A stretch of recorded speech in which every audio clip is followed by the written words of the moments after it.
I can't believe people are first now discussing the CEO of Tesla's political machinations now are affecting stocks. People have been complaining about this for 2 years.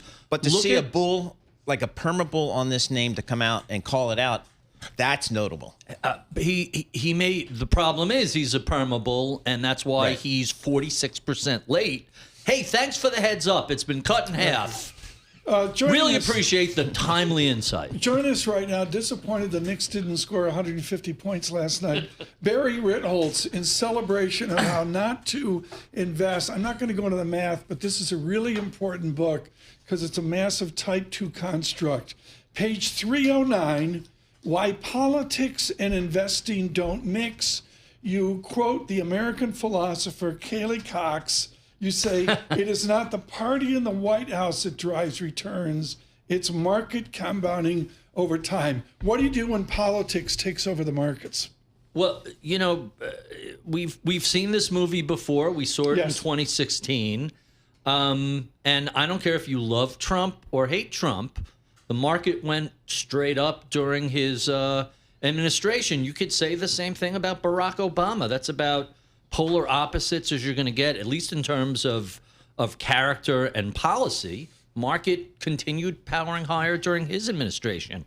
Look, it really takes something unusual for a president to completely derail an economy and a market.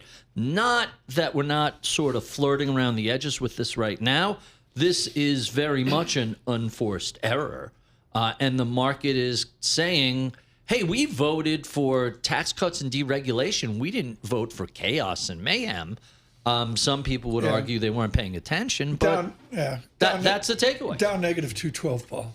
So, Barry, again, the economic message coming out of this administration from the economics folks within the administration is short-term gain, a pain, maybe. Okay, we acknowledge that.